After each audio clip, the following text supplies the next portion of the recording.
Welcome to the first episode of Steam Clean. What the hell is Steam Clean, you might ask? Well, I'll explain it. Steam Clean is where I go into my Steam account and look at all the games that I never played before, but for some reason purchased. I'll tell you why I purchased them, because Steam has a sale like every 3 months, and it's like 80% off. So I'm like, oh yeah, I'll play that. Oh yeah, $5 here, $5 here. That's a beer I could have drank. I'll just get a game that'll occupy me for 20 hours. And then at the end of the year, I'm like, holy look at all these games I never played. 5 years later, I still didn't play them because I'm playing other new games for 80 hours. So I'm going back in. I'm going through all the games that I bought but never played. So they may be 1 year old, 2 year old, 3 year olds, 10 years old. I don't know when this game came out. 2011? Alright.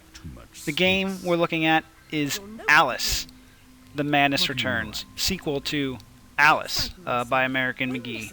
American McGee is a game developer, usually builds levels, but he's most known for his Alice games. There's 2 of them because they're super creepy, which is what I love.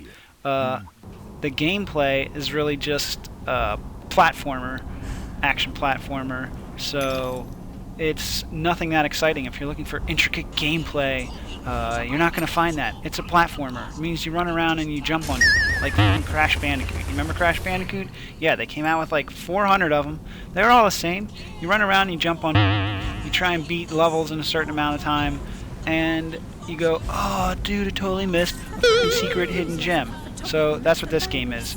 You run around, you jump on stuff, and you look for secret hidden memories to get you through the game. So throughout the game, you get a bunch of upgrades to your weapons. You get a Vorpal blade, which is what Alice uses to slice people's heads off. You get a horse, and the stick you put between your legs. Hop around on that. You start smashing stuff with that.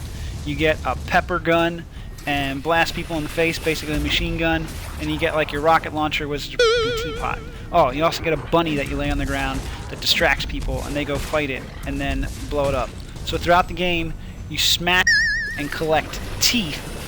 Yeah, that's right, teeth. You collect fucking teeth, and when you get enough teeth, you upgrade your weapons. Alright? There's some other in the game that's also cool. In each level, after the first level, they make these little mini games that you play. The one mini game on level 2 is it's like this underwater shooter, basically. It's like fucking Darius twin.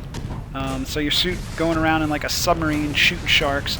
On another level, there's basically a 2D platformer, like old school Mario, jump around on, hack people to death.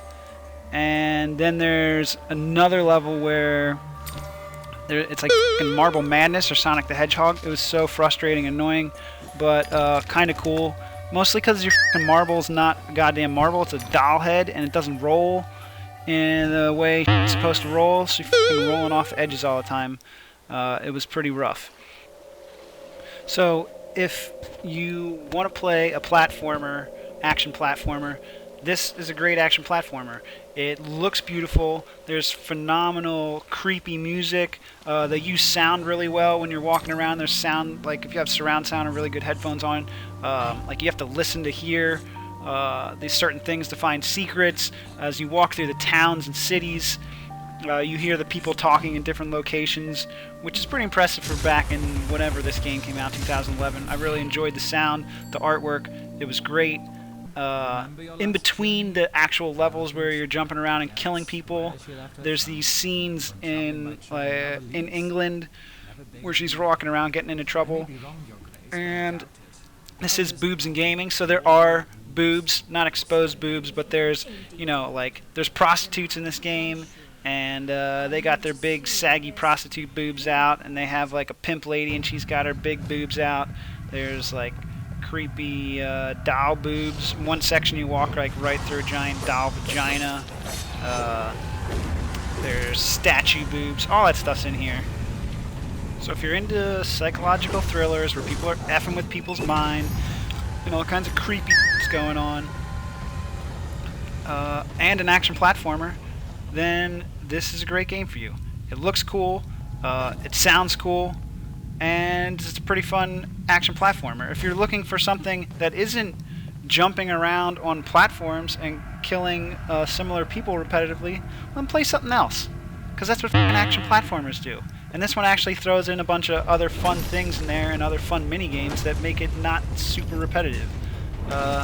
So I loved Alice, and I loved creepy freaking artwork.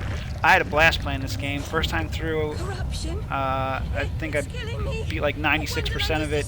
I don't actually feel like going back to find the last bit of secrets, because I got a million other games to play for episode 2 of Steam Clean. Alright, if you want to follow us on social media, check out all our crap on our website, www.boobsandgaming.com. Very merry at the day to me, to me. Oh, you? I'm very merry at the day to you. Oh, me? Yes, you. Oh, me.